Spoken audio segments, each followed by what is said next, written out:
You are listening to KLRN Radio, where liberty and reason still reign. Most writers and radio show hosts know that to connect with your fans, you need to do more than just write books or record the latest podcasts. There are many different elements that go into forming an online platform, but there are also many hidden traps. To make matters worse, solid advice on how to survive the muddy waters is scarce. In the book Hidden Traps, I talk about some of the important issues of working with an online platform, highlighting traps that could put your physical or internet security at risk, or be harmful to your reputation. Are your social media posts just links with a few disjointed words, making you look like someone who can't complete a sentence? Did your new website cost you more than you anticipated? Are you leaking your personal contact details across the web without even knowing it? Then you need Hidden Traps. Hidden Traps is now available in paperback and ebook from a variety of retailers, including Amazon, Barnes & Noble, and Kobo. Visit blackwolfpublications.com for more details. If you're 85 or younger, would you like peace of mind and comfort for your family? We're Final Expense Direct with an urgent message for you. The average funeral today costs over $8,000, but the most you'll get from government benefits is $255. How will your family pay the difference? We can help. Our senior plans start as low as just $1 a day and pay up to $30,000 for a funeral and other final expenses. Peace of mind is easy. There's no medical exam. You'll have lifetime coverage, and your plan can't be canceled as long as you pay your premiums. Call now for free information about our senior plans. Answer a few simple questions and receive approval right on the phone. Plus, call right now and we'll give you a discount prescription card for free. Call 800-553-8687. That's 800-553-8687. Again, 800-553-8687. KLRN Radio has advertising rates available. We have rates to fit almost any budget. Contact us at advertising@klrnradio.com.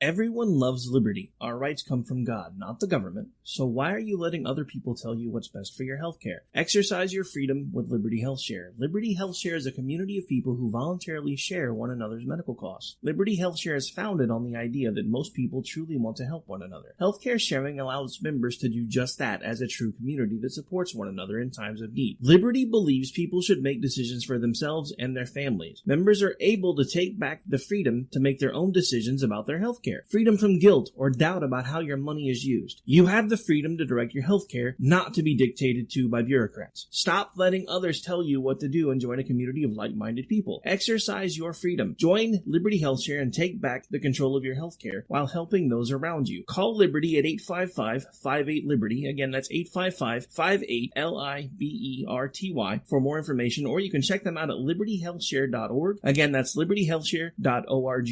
My son was in the Army back during Desert Storm, but even then he wanted an MBA. He looked at a dozen schools, but only one offered the online education and flexibility he needed while he was in a tent in Iraq. Grantham University. Turns out that Grantham's been delivering affordable, relevant college and advanced degrees for over 65 years. Heck, if they can deliver a quality education to a soldier in a tent overseas, think about the flexibility Grantham can offer you so you can earn your degree too. It doesn't matter how complicated or full your life is. If getting a degree is on your bucket list, you'll want to do what my son did. You'll want to call Grantham. Find out how easy it is to get started on your education so you can check that college degree off your bucket list. Call Grantham right now, 800-910-1370. That's 800-910-1370. Flexible, affordable, relevant. Call 800-910-1370. At St. Jude, a family never sees a bill at all. It's like the world has been lifted off of your shoulders. St. Jude Children's Research Hospital. Finding cures. Saving children. Learn more at stjude.org. Sometimes writers feel lost, unsure why a passage may not be working. It takes another set of eyes to help us nurture our writing into full maturity. At Black Wolf Editorial Services, we strive to enable writers to develop and grow, offering manuscript critiques and line edits through a mentoring editorial style. We also offer assistance on generating a writer's bio for your websites. Black Wolf Editorial Services, nurturing your writing into maturity. For a full list of services, visit blackwolfeditorial.com. You're listening to the Spark Radio Network, internet radio like you've never heard before. Innovation, creativity, and imagination are all said to begin with a spark. So fasten your seatbelt and take the ride of your life and listen for the spark. Sometimes we need to slow down and remember the simple pleasures in life. Good coffee, good books, and good company. Come on in. Take a seat. The coffee's just been brewed. Let's see who we have in the coffee shop today. Oh wow, what an interesting day in the coffee shop. Anne and Janzer, how you doing today? I'm fine, Jessie. Fancy meeting you here. Amazing, isn't it? So, what's the hot beverage in your mug today? The hot beverage, well, coffee always, right? I mean, it's it's always coffee. I did a British author a couple months back, and of course he was a tea drinker. If I have to confess, I love tea. I drink tea more often than coffee, but I do really cherish a cup of coffee. And in fact, 2 of my books feature a cup of coffee on the cover art. So you know that there's a real connection here between you and me in this coffee shop, virtual coffee shop. Oh, there definitely has to be. And personally, I'm a coffee in the morning, and in the winter evenings, give me that hot cup of tea. Exactly. So you mentioned 2 books. What 2? So I have 2 books that are both about writing. One is called The Writer's Process, and it's about the inner game of writing, how we balance being creative and being productive as writers. And the other one, which I just published last month, is called The Workplace Writer's Process. And it's about what I like to call the team sport of writing. If you are working in an organization and writing either collaboratively with other people or having to write on behalf of the organization, how do you do that as effectively as possible? So 2 different aspects of writing. Yes, one definitely sounds more like it's geared towards the business profession. Definitely. The second book is for the business professional. A lot of people have to write, in their day jobs. And, you read these stories about famous authors who were also had these jobs, in insurance agents and agencies. And you think, I wonder how they were as insurance agents, because they couldn't have, Melville or someone, I write a 1,000-page policy or something. The things that make you a good writer aren't the same things that make you good in your job if you have to write on the job. So they're kind of different sets of skills. You are the second person to bring that to my attention. I have an editor friend who espouses much the same thing. So yes. She used to do a lot of scientific writing and now writes both fiction and nonfiction. She's like, it takes a whole different brain set. Yes. Yeah, I think that's true. Yeah. So tell me about the writer's process. The writer's process. Yeah, I think that's probably the one that is, any kind of way that you write, there might be things you find of interest in there. The book, was really my taking a look at the way that we write most effectively. Over the course of my career, I spent years as a freelance writer working for technology companies. They'd hire me to come and work on a project, write in the voice of the brand.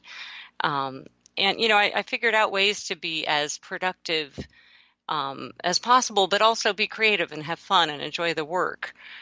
And so I tried to look at those processes, and then I realized really that as writers, it almost doesn't matter what we're writing.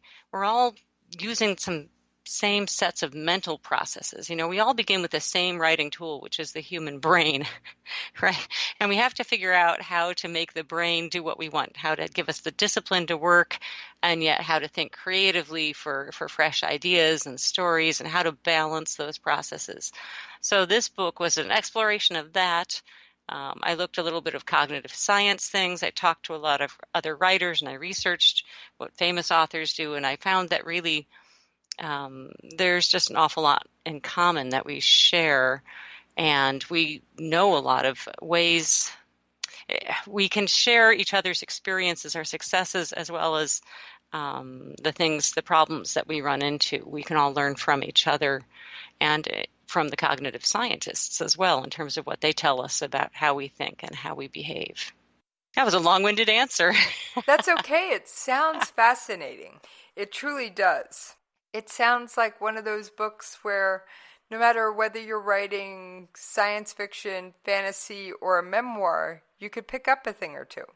Yes. I mean, it's funny because I wrote it and I'm thinking, well, really I know most about nonfiction writing. So I wrote it and I put it out in the world thinking that it would make the most sense to nonfiction authors like myself.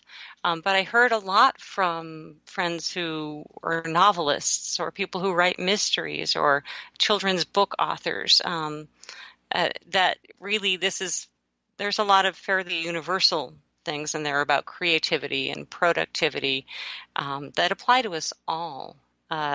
This is like, again, I said it's more about the inner game of writing than the actual words you're putting on the paper. I feel like if you want to be a better writer, the first place to look is how to improve your process so that you can learn and improve and be more productive and more creative. Well, I must admit, I have tried to write. I have tried and tried and tried. And as much as I love talking to authors and love reading books, I can devour a book on any subject. Mm-hmm. Fiction, nonfiction. My Kindle has over 4,000 books on it. Wow. And they range in things from, true spy things like Robert Hansen and his betrayal of America to Brad Thor's latest thriller. Aha. So, and then I've got science fiction, fantasy, romance. My Kindle is literally runs the gamut. Aren't you glad that you don't have to actually lug all those books around? I love the my Kindle's Kindle. A great thing. Yeah. I love my Kindle. It's rarely far from me.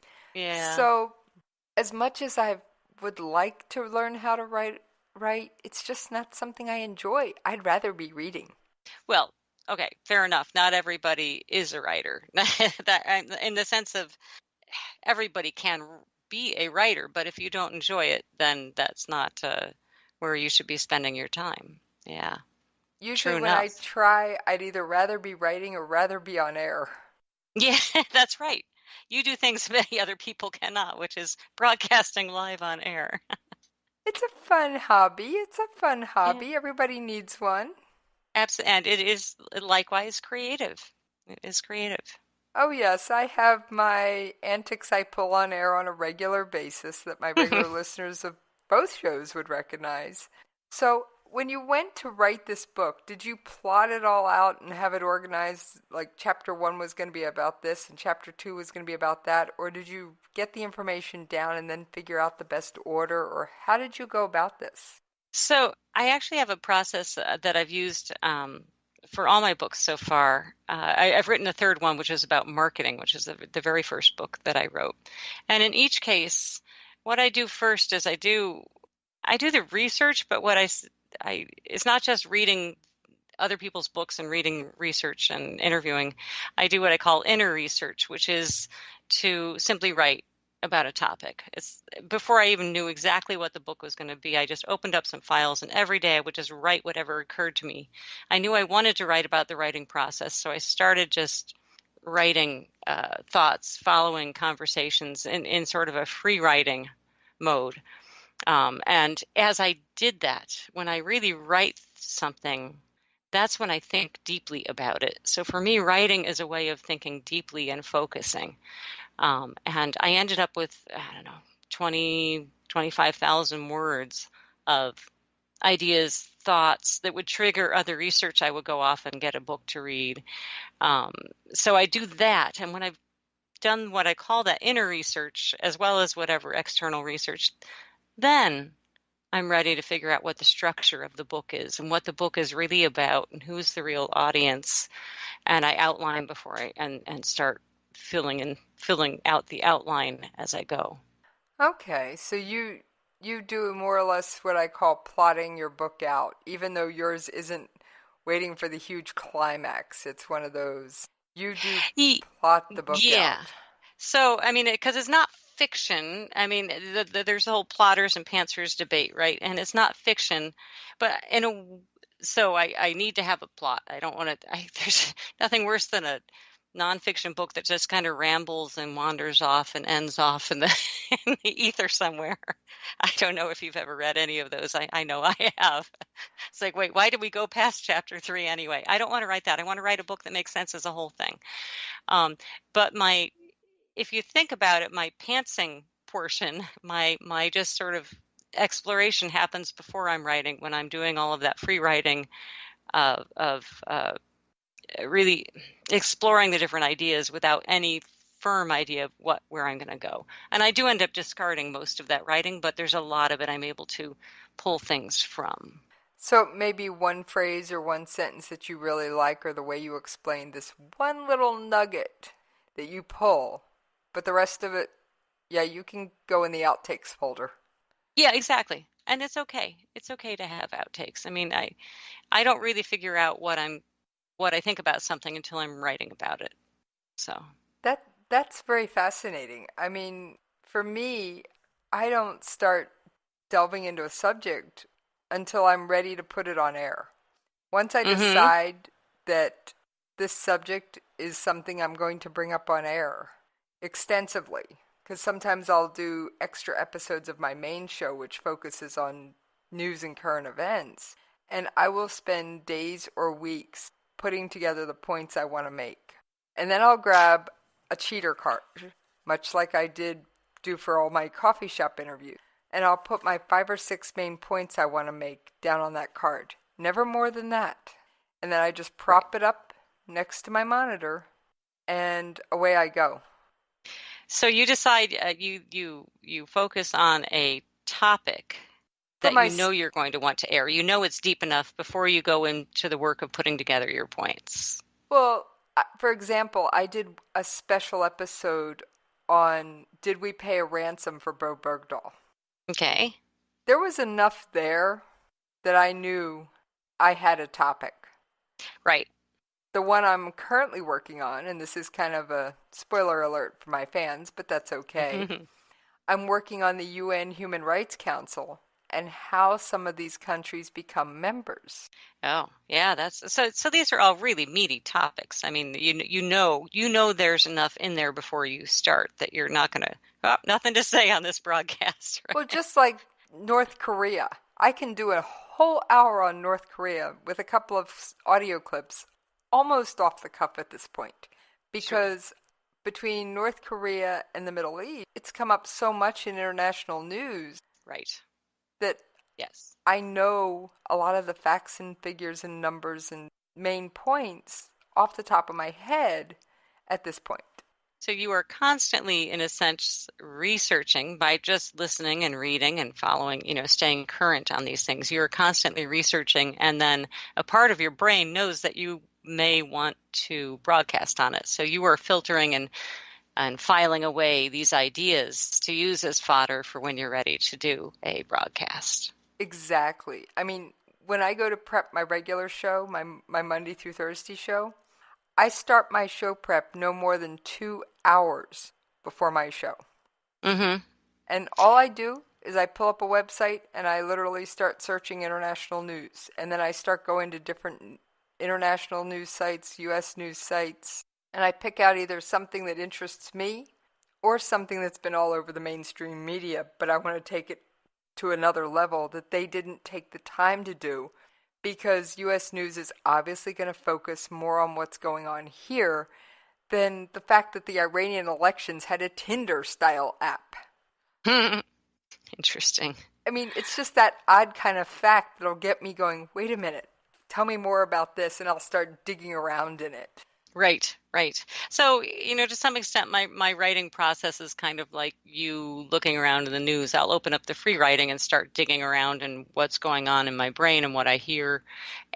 But also the fact that I'm doing this kind of free writing on a topic makes me, like you, more alert to things when I encounter them in the world. It's like I have this filter on and now I see things. And I'm sure when you listen to a news, or you're filtering it through topic for a broadcast. This fits into this bucket and this might be an interesting thing to talk about. Exactly. So you have these mental processes working in the background, sort of like free virtual assistants gathering content for you. I never thought of it that way, but I probably do because I am a self-proclaimed news junkie. Yeah. I'm sure you would be to do what you do, yes. I have at least 30 news apps on my phone from all around the world, spanning the globe. I am never more than usually an arm's length away from my phone. And it's more because I don't want to miss the news than your text message. I'll let your text message sit there. I want to read this news article. I'll get back to you. So one of the things that I, in the book, The Writer's Process, the basic premise, if I had to give you a premise, is that we have two kind of sets of mental processes that we use in writing. One is what we think of as our, so it's usually what we think of as the disciplined, the right, I'm going to sit down, I'm going to write, I'm going to put my butt in the chair, I'm going to work, I'm going to set a deadline, I'm going to do X number of words a day. That's the disciplined, intentional, hardworking part. And I refer to this part of us as the scribe, thinking of the poor monks who used to just copy all the books down right before there was a printing press. There were the scribes in the monasteries that just had to copy books. But then there's the other part of us, which is the nonlinear thinking, the ones making connections, the sort of creative parts that come up with the stories. Or in your case, the person who spots that thing about the Tinder app involved in the Iranian elections and sees a connection here, a really interesting connection, and files that away. And this is I refer to as the muse, and that's sort of more of the creative part. And the successful writing requires you to be able to use and navigate both of these ways of thinking and being in the world, and actually to get them working together. And that is probably also true of successful broadcasting the way that you do. It requires both the discipline, the checking the levels, the being scheduled, the doing the research, but also being able to pull in those creative parts to find the interesting connections, things like that. I find the connections fascinating, and I have to say my showtime waits for no one, including me. When it's time for my show to go on, ready or not. Deadlines are wonderful things, aren't they? And I have one 4 nights a week. It might as well be carved in stone. Now, there are the freak times I will have to use a replay or a bonus play or a best of if something beyond my control comes up. Sure, life happens. Exactly, but time waits for no one, and the news is ever changing. Right. So I do feel the pressure to do as much up to that last second as I can. Now, as a writer, do you constantly edit your books? Like, if you were to pick up one of your books now, would you want to make changes to it? That's a good question. I try not to look at it with those eyes once it's really done and out in the world. I also try to do enough editing and revision before it goes out that I know that I've taken it to 95%. Yeah, there's always going to be another 5%. I could have chosen a better word here or rephrased that there. But, life is short. But, that's an interesting point, that inner critic, that inner editor, that's another thing that we really have to keep in balance. I think, I feel very strongly that when you're actually writing, when you're actually creating that first draft, it's more important to just write it and try to keep the editor outside the door, and then leave time for editing and revision and that critical analysis and changing. Because if you try to edit while you're drafting, you often will constrain your creativity, constrain the flow. You will just kind of start shooting down everything that comes up rather than running with it, and be less productive and probably less happy. Probably less happy. So what are your top 2 or 3 tips that you like to bring up when you're talking to authors or writers? My real top tip is that the best advice I have for any writer is to break apart the writing process into its component pieces. I think that when some of us don't feel like we write, if you sit down and it's hard to write, it's probably because we're trying to start in the middle of what should be a longer process. So I always begin with a little bit of research. And like I said, it might be that inner research of free writing, or it might be, reading, or just gathering my thoughts. I outline. I do a first draft that is ugly and filled with terrible phrasing, and then I go back and I revise that draft, and then I'll polish and proofread and put it out in the world. When I divide it into those steps, it takes the pressure off to make it perfect at any one particular time, and it lets me bring the right mental system to the right phase of the work too, which is really helpful. So I'm not bringing that critical editor when I'm trying to get the first draft down. Things I'd like have that. to say, from what I know of the writing community, and I'm going to put you in what I feel is rather esteemed company. Number 1, New York Times bestselling author Brad Thorris said he one time faced writer's block, and the way he got over it was giving himself permission to write a crappy first draft. It's so important, It's that's great. I think writer's block happens either because your inner critic is so, you're trying to not put something down unless it's great, and that never works. Or you're trying to really start writing before you've done the work to prime the pump. You've done the research and the thought and the incubation, and let your creative processes flow on the topic a little bit before you try to start writing.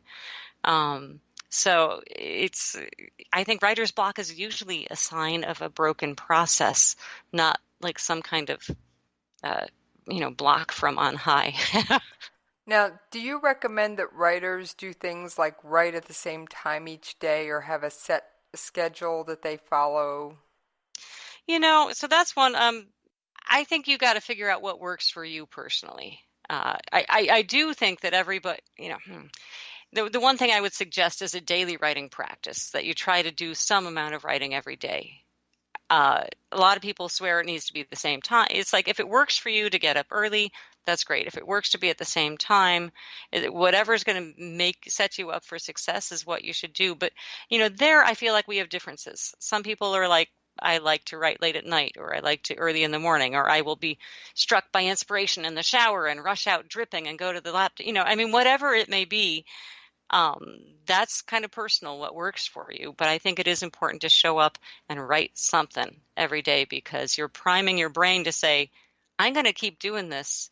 So you might as well be looking for ideas when I'm not writing, because I'm going to keep showing up at this laptop or this notebook and writing every day. So I'm not one of those ones who swears by a specific, create your sacred space, say your chants. I know, like, if it works for you, that's great. That's what you should do. I have one writer friend who says they can't write at home, at least not in the main areas of their house, because they get distracted. They're a stay-at-home parent. They get distracted by the laundry and the dishes and the fact that the floor needs mopping and things like that. So they did actually create an office space where they can go into another room and close the door on all the distractions. Shutting out distractions is very important. So yes, that makes a lot of sense, especially, when you've got little kids, or, or if you're working at home, or finding a space where you can work without distractions is really helpful. But if you're, what do I want to say? You need to set yourself up for success however you can. That's exactly. And this person sounds like they've really found what works for them, and that's great. What is problematic is that sometimes life throws you, you're traveling, or, the roofers come and you've got to go to the library, or, whatever. Things happen. And it can be refreshing and invigorating to write somewhere different, or to roll with what, do something even on the plane if you're traveling, or on the train if you are so lucky to take a train trip or something. I don't know. It's fun to mix it up a little bit too. Oh, I have another writer friend who once a week, while their daughter is taking dance lessons, they go to the local coffee shop. Yeah. And all their writing friends in their local area know, because they're part of a writers group, that they'll be at that coffee shop between this time and this time. Yeah, you can get moral support through social groups like that, through settings like that, which is wonderful. Yeah. Whatever it takes, wherever you find success writing. What your friend talked about, which is interesting, is that she found the things that were leading her away from writing, looking at the laundry or the kids, or, whatever, and found a way to get rid of the distractions. And that can be really, look at where you succeed, and also look at when you're not succeeding. What is it that's keeping you, is it because you're checking your texts? Is it because you're getting back on Facebook? Maybe you need to shut that down when you're trying to do some writing, things like that. I can agree with the social media and the Facebook thing, because when I go to do my show prep, my phone is on vibrate, and all my social media accounts, save my show Twitter account, are shut down. Yeah. That is the one social media account I keep open. And for those of you who are new to the show, I will say Jessie is a pseudonym. You could almost call it a pen name. So it is not my real name. So it's not my only social media account. But I do this because my second husband is active duty military. And with my weekday show, I never want anything that I have to say on the air to come back to bite my husband. That sounds like it makes a lot of sense. Yeah. So it's my way of putting up a wall to protect him. But when it's time for show prep, I don't, unless the house is on fire and there is flame shooting out of something, I don't want to hear it. We live in such an interrupt-driven, noisy, physically noisy, but also just, so many distractions, so many things that give us that immediate gratification, that quick dopamine fix of, ooh, look, there's a posting on Facebook, or somebody responded to my tweet. And that kind of stuff is really counterproductive to the long-term work of writing. I mean, writing is, requires, when you're in the drafting phase, it requires deep focus. And to write something like a book requires a much longer time horizon. For you, you've got each individual show, but you're actually trying to build a whole longer body of work with your show. Again, things sometimes that are worth doing take a long time to do. And to do those things, we have to silence all those little seemingly urgent but immediate short things that would take our attention from the important but not as urgent long-term work that we want to get done. I literally called it retraining my friends and family. Yeah. When I first started the show, it has a time slot. And when I said, okay, this is my show prep time, I literally had to retrain all of my friends and family. I don't care how many texts you send me. I don't care what's going on with your sister's, mother's, cousin's, boyfriend's dog. I don't care. During these 3 hours a day, unless it is a true, legitimate emergency, I'm not going to be bothered with you. Now, that being said, for those true, legitimate emergencies, because I am an Army wife and an FRG, active member of FRG, Family Readiness Group, the Army Spouse Support System, I do keep my phone near me and I'll glance at the text. Yeah. But why do we think in this society that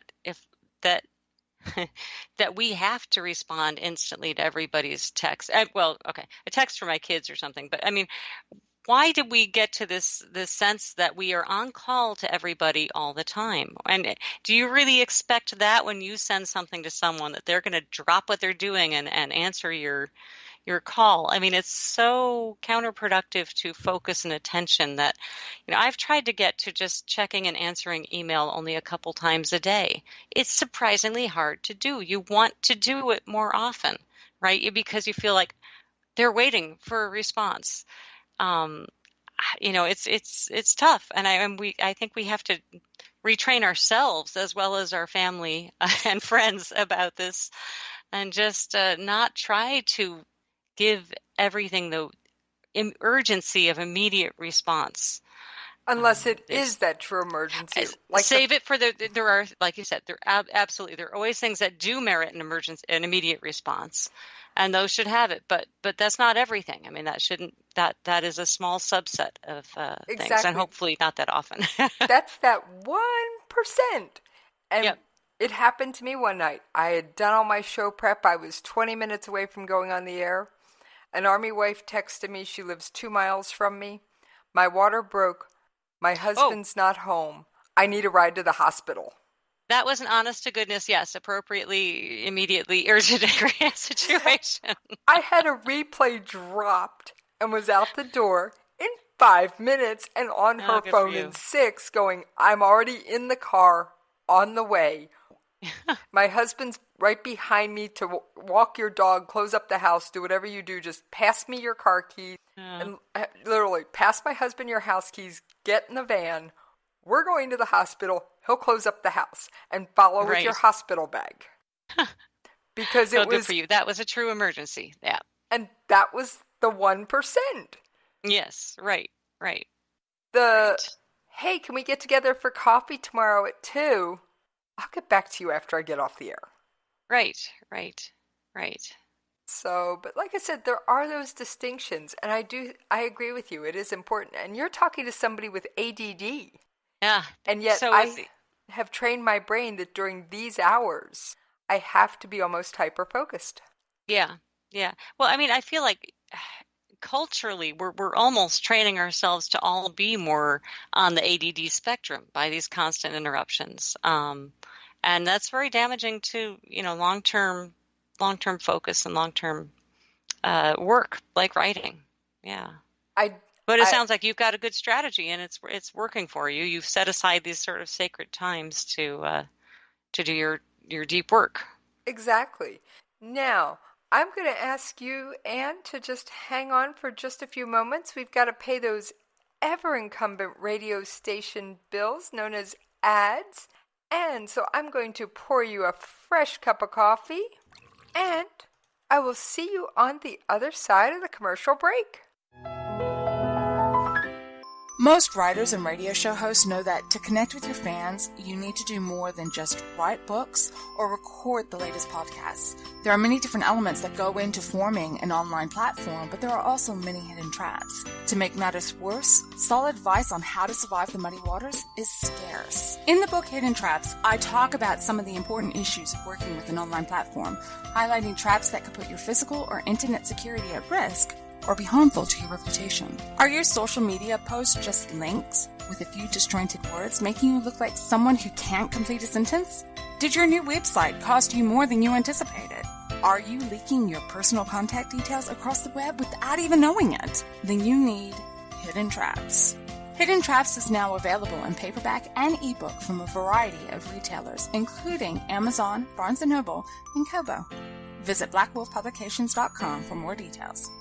If you're 85 or younger, would you like peace of mind and comfort for your family? We're Final Expense Direct with an urgent message for you. The average funeral today costs over $8,000, but the most you'll get from government benefits is $255. How will your family pay the difference? We can help. Our senior plans start as low as just $1 a day and pay up to $30,000 for a funeral and other final expenses. Peace of mind is easy. There's no medical exam. You'll have lifetime coverage, and your plan can't be canceled as long as you pay your premiums. Call now for free information about our senior plans. Answer a few simple questions and receive approval right on the phone. Plus, call right now and we'll give you a discount prescription card for free. Call 800-553-8687. That's 800-553-8687. Again, 800-553-8687. KLRN Radio has advertising rates available. We have rates to fit almost any budget. Contact us at advertising@klrnradio.com.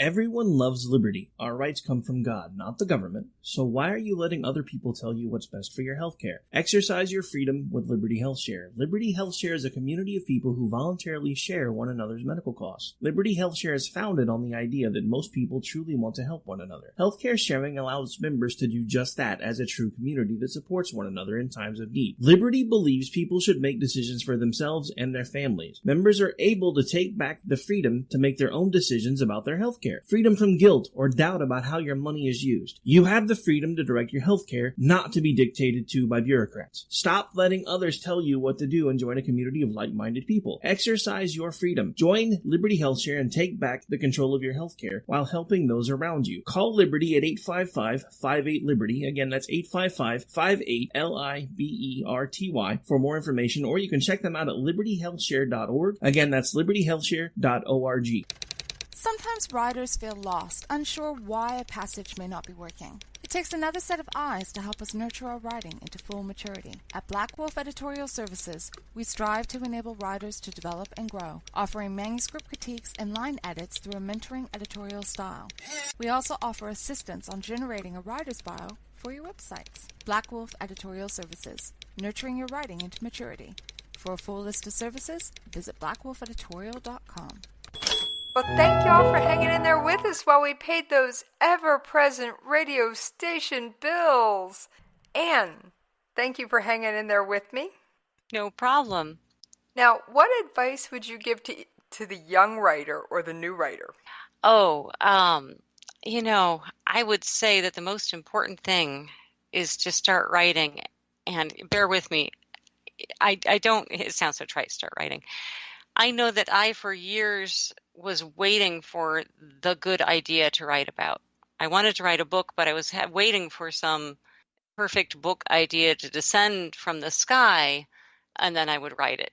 And I think that this is true of a lot of people. They would like to write a mystery or a nonfiction book or a thriller, but they're just waiting for that perfect plot.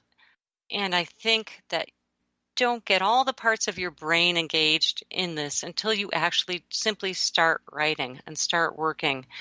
And that's when, am I saying to be a pantser? I suppose maybe that's what I'm saying. If you're a fiction writer, just kind of start writing. Start writing. Don't be afraid to toss out, that what you write, you have to keep it all, but you have to actually start writing and working with things to really think deeply about them and discover what it is or what ideas you might want to explore.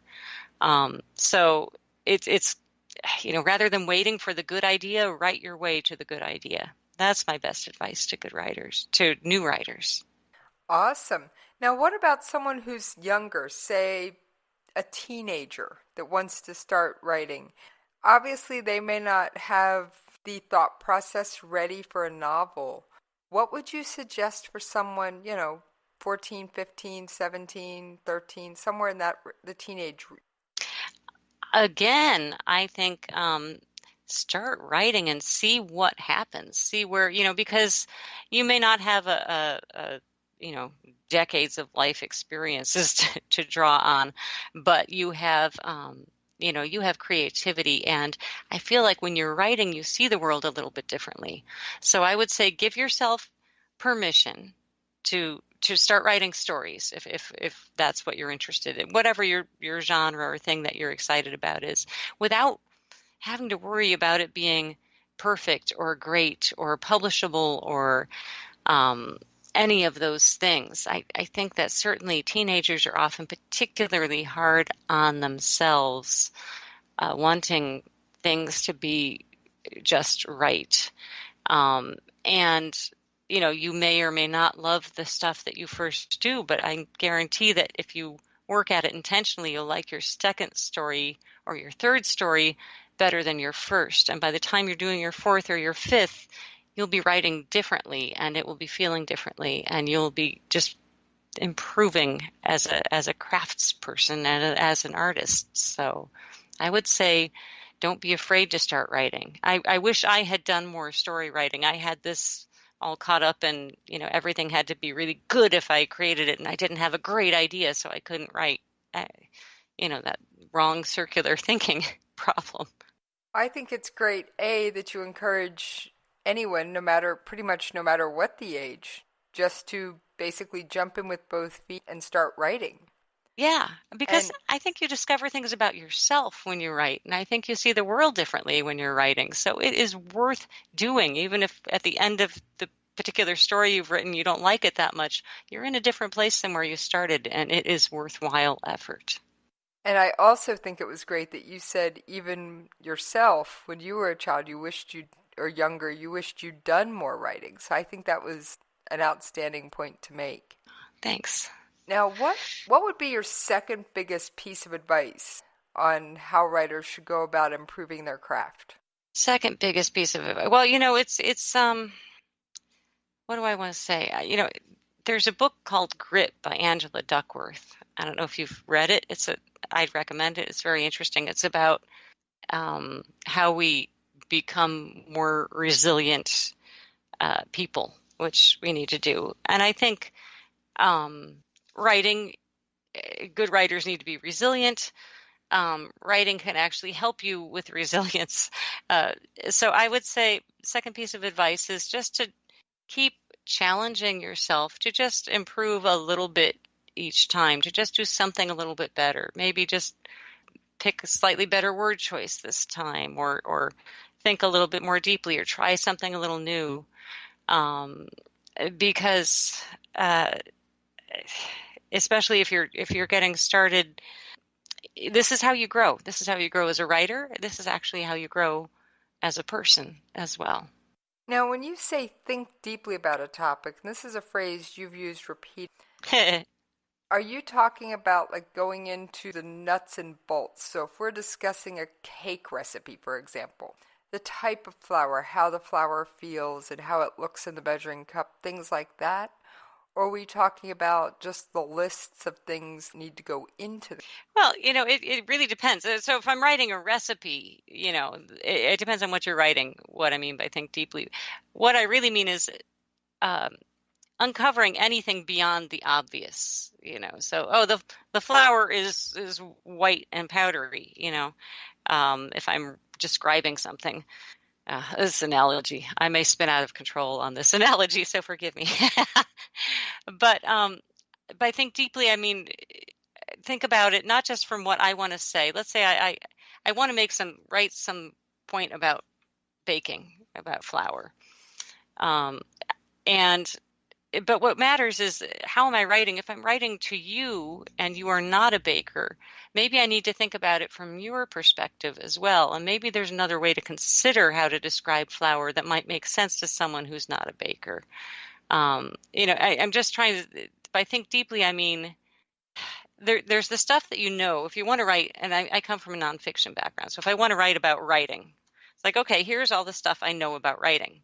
And I start writing it down. And as I write it down, I think, well, wait, why is this the case? Why does this happen? Maybe I should go research something in cognitive science about why this happens. And so that's what I think is thinking deeply, is scratching beneath the surface to find interesting connections or different perspectives on something that I think I know already. So to learn through the process of writing by, pursuing things, asking more questions about why or how might someone else think about this topic. I think that's great. I mean, it's almost like instead of just looking at it from your perspective, look at it from almost a 360-degree perspective. Spend some time in your perspective, then move over a couple of degrees and look at it here and then over here. Yes, absolutely. Okay. Because, ultimately writing, it's a way that we connect as human beings, right? It's a way that some thoughts go out of my brain and go into your brain, the readers, when we're reading. So the more I'm able to, as a writer, look at different perspectives and get different angles on it, the more resonance I can find with other readers. If I really understand where other people may be coming from, I might write something a little bit differently, and it might, ring a bell in someone else's brain and make a connection there.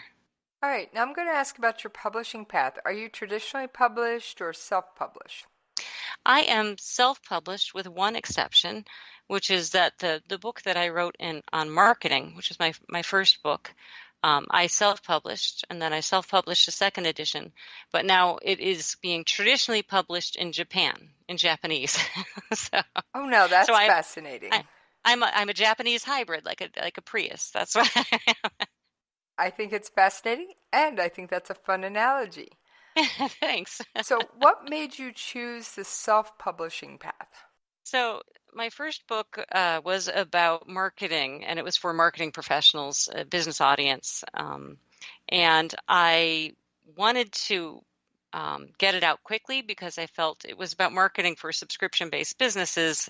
There weren't many authors writing about that. I felt like it was an unaddressed topic that needed to be told. So I decided to self-publish. And also at this point, I had, zero author platform. I had spent my whole career writing basically, ghostwriting for executives or writing in the voice of a brand, but, nobody knew who I was. So no publisher was going to give me a deal for some esoteric topic. So easy enough. So I published it myself. And then the book about writing, I liked so much the benefits of self-publishing. I liked having control over the cover and the price and where it was sold. And I liked being able to get it out in the world quickly and give away content from it freely. So I kept self-publishing for that reason. So I came, for the speed, and I stayed for the control. Okay, speaking of control, I'm assuming you have a lot to do with your own covers. Now, are those something you make up yourself, or do you hire that task out to a professional? Oh, I hire a professional. I'm not good at all with anything. I'm a word person. I have a cover designer. I started using him with my first book. His name is Thomas McGee. I really like him a lot. And I send him a very detailed a creative brief. So it's a document that gives him the information that he needs to know what I'm looking for, what the book's about, what the audience is about, what adjectives would describe the book, things like that. So I give him a very detailed brief, and he comes back with 3 cover concepts. And now I've done 4 covers with him because I did a different cover for a second edition. And each time I really like what he comes back with. He's the one who, when I sent him the writer's process brief, he came back with just a book that had a picture of a nice red cup of coffee on the front. I hadn't asked for a cup of coffee, but once I saw it, I said, it's perfect. Well, I can't agree more on that cup of coffee. Yeah, thanks. Now, so then I did the workplace writer's process, and I thought, well, let's keep the theme here, but I don't want it to be a teacup. I want it to be something that looks industrial like you'd have in the office. So we have a big mug of coffee on that one. Now, when it comes to editing, do you do all your editing yourself, or do you have a professional look it over? And at what point do you bring in the professional? Right. So I do a lot of revision myself. Because I'm a professional writer in the sense that this is what I spent my whole career doing. So I do a lot of revision, and then I send it to a copy editor, and I'll get it back from her, do a few more tweaks, put it in the format, the final page layout, and then I send it to a proofreader. So I take a couple passes with professionals through it because it's really important to me that it be as professional as possible. And when you're writing about writing, I think you have to live to a pretty high standard if you can, right? I'd have to agree with you. Now, on the flip side of that, for someone who is writing fiction, when do you recommend they approach a professional? Should they use a developmental editor, critique partner, and at what point would you recommend they do? Yeah, so that, I think that has to vary with the author, with how adept they are. I mean, for example, so for a nonfiction book, I don't engage a developmental editor because I think I understand my topic and how I want to structure it. It's that control freak thing again, right? But if I were to try to go into fiction and write a mystery, I would probably engage a developmental editor to make sure that I was on, that this was coming together well. So it's got to vary with the author and how adept you feel at, or how confident you feel in the structure. I don't know that there's one answer. I do feel like editing is a good editor is really going to make the difference, though. I mean, a good copy editor for sure. And if you need a good developmental editor or a critique partner, somebody to help you with the structure and making sure that the thing makes sense. I mean, it's so hard to get outside of our own heads as writers. We know what we envision for the story and the experience, but we can't know how somebody else experiences that without our knowledge, right? We know it too well. We need someone to come at it with fresh eyes and tell us where they get lost, where they get confused, where things get boring. We can't know that ourselves. Okay, I can see your point on this. Yeah. So it's I wish I had just a pat answer of, I did it this way, so everybody should do it this way. But I'm always a little bit suspicious of people who have those stories because we are pretty different. Do you think writers, no matter what they're writing, need to put their work away for a little bit from the time they draft it until they try and edit it themselves? Yes. Yeah. I think you need to get a little distance if you're going to edit. I write in the writer's process. I talk about, incubation. I think it's good to get little breaks to incubate problems when you're drafting as well. And then I think it's pretty important to take a break as much as you can, a little break before you start editing and revising. And again, it's because of the situation that you are so close. When you look at it, you see what you know or what you planned to be there. You don't see necessarily what's really there. There's a psychological phrase for that, which is called the curse of knowledge, which is that we can't see past what we know. What we know is there. So, and time is one way to loosen the hold of that a little bit, is just to take a little break and get some distance. I find it funny that you mentioned the psychology, because I was in a class one time, I think it was a psychology class, where the professor passed around the 8x11 sheets of paper with a phrase printed on them. And he wanted each person to read the phrase. One person would read the phrase to themselves, and the other person would read the phrase out loud. And it's amazing how many times there would be every one of them had a word left out. But in your mind, almost all of us just put that missing word right in. Yep. And actually, so if you're in a time crunch, let's say, you've got to get a blog post up by the end of the day and you just finished writing it, so you can't wait a few hours. One of the best things to do is to read it out loud. I'd like to print it and then go to a different part of the house. So I've even changed my environment, so there's more just like disrupting my flow, and read it out loud word for word.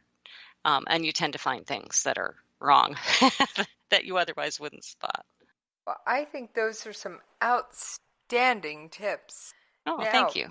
Before we end the show, like I do with all my guests, would you please tell people where they can find you and your writer's platform on writing processes when you're not on air hanging out with me?